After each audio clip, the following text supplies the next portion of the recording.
Beware.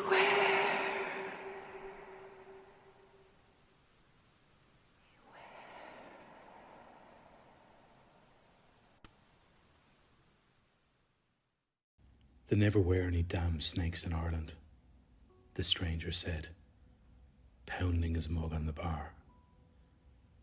Flecks of flat green beer slapped Moira across the face. Easy there, champ, she said. It's just a legend. Need another? Please, he said, pushing the mug across the bar. And it's not a legend. It's a lie. Moira grabbed the mug and reached for the tap, but she hesitated. This is, what, 4 already for you? You sure I shouldn't cut you off? The stranger bowed his head. Moira couldn't help but notice a yellowish-green tint to his skin. The whites of his eyes were a sickly piss yellow as well. Jaundiced, she thought. I'll quieten down, the stranger said. I don't mind St. Patrick's Day. It's just that particular damn story. Moira filled the stranger's mug and pushed it back to him. Yeah? What, you got a pet snake or something? Herpesologists or whatever? Nothing like that. First of all, St. Patrick had nothing to do with anything. He was a wizened old missionary. The natives humoured him. They sprinkled a little Christ on top of their celebrations to keep money flowing from Rome. St. Patrick brought money to build churches, dig wells. You talk like you knew him, Moira said. It was all fine until the money stopped coming. St. Patrick's cavalier attitude toward conversation had been noticed. Rome cut off the gold supply and left St. Patrick in a lurch. He'd promised ransoms to the Norse villages to keep the raiding to a minimum. That's when a few locals near Slemish told him that there were plenty of gold to be had in Ireland, if you knew where to look. Moira leaned across the bar. The stranger smelled like cheap beer with a tang of something else. An old purse, leather gone bad. The green folk had gold, the locals said. They hoarded it in a cavern near Lochpur's Lane. A natural overflow from the loch showered the caves below with mist. And when the sun hit the mist just right, it created rainbows. The stranger drained his mug, and Moira refilled it instinctively. The green folk lived in the caverns surrounding Lochpur's Lane. They were half fish or dragon, some said, due to their green scales and yellow eyes. It was a half leap from there to calling us devils. They came with nets and pikes. Few survived. Us, said Moira.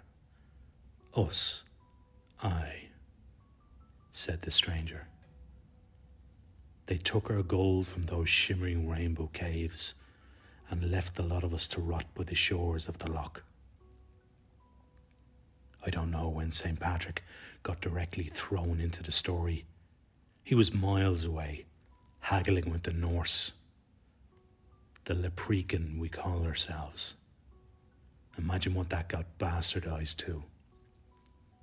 The stranger sighed and reached into his pocket. He flicked a heavy gold token onto the bar.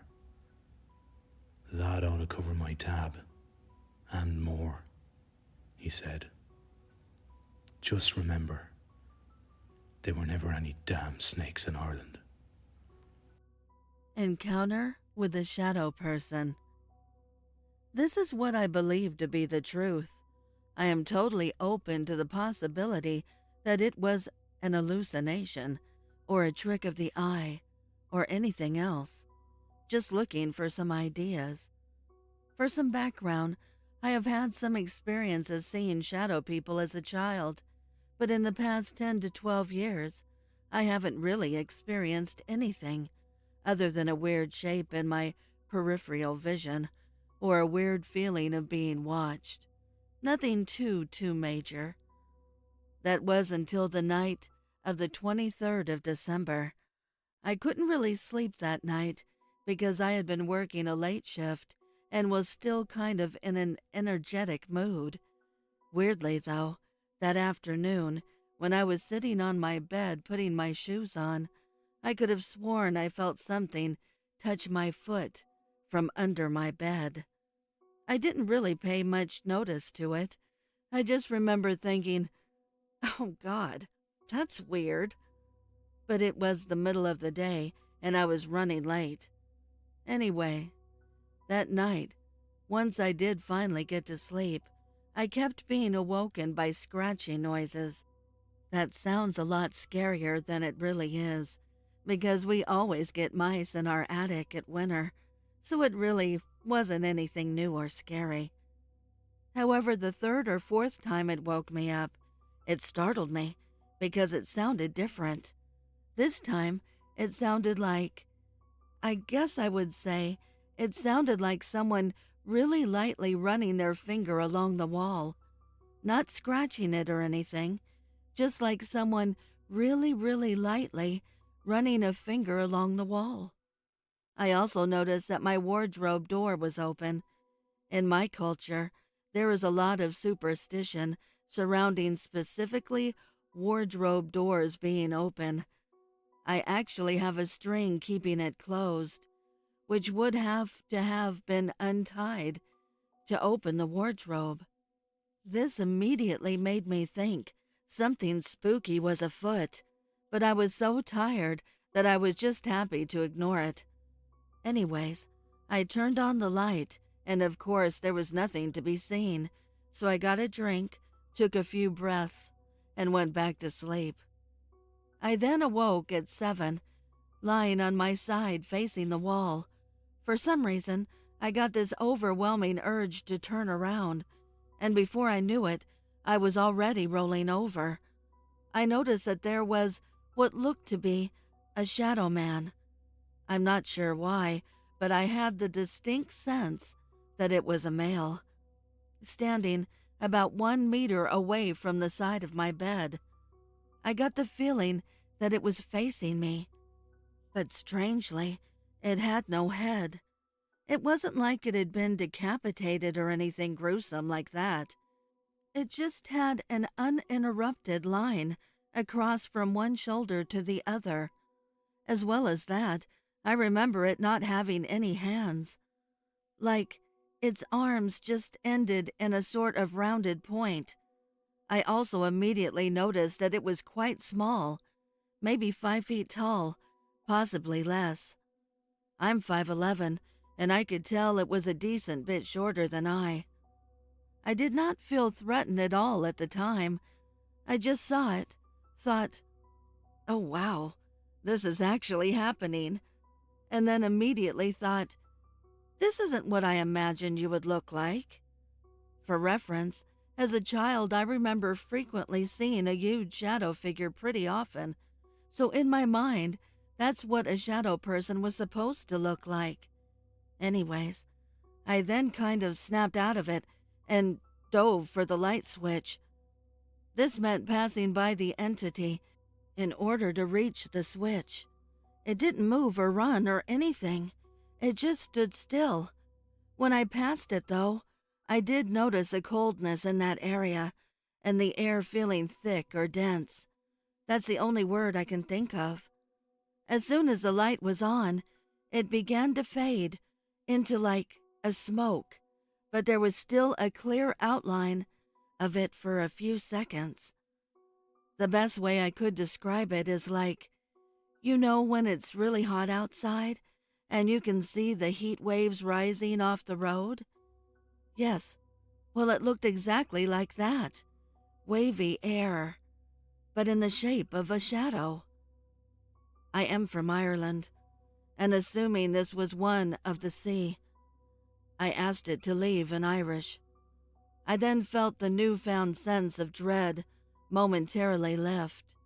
But when I sat back down on my bed to kind of process my thoughts, I felt a rush of cold air come towards me, and I did feel a sense of anger or annoyance. But I can't explain where or what it was coming from, almost as if the air was angry at me. Naturally, I decided that this was a battle I was not willing to fight, and I left the room. As soon as I closed the door, though, I noticed that my two pet ferrets were both wide awake and had all their furs standing fully on end.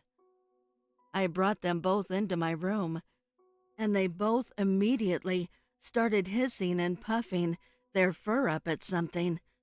I have never in my life seen them act this way, so it really did freak me out. I had been hoping to just pass this off as some sort of hallucination, but their actions unfortunately made me feel quite justified in my fears. I was initially worried that it was the Fear Dorca of Irish folklore, a shadow man of the sea who acts as a warning of your death. But it doesn't fit any of the descriptions of him from our mythology, which honestly was the best Christmas surprise ever. Fully thought I was a goner there for a while. Anyways, if you made it this far, thank you. And please let me know if you have any ideas as to what this was, if I handled it wrong, or what I should do in the future. I would like to give a heartfelt thank you to the special friends of the channel for your overwhelming generosity.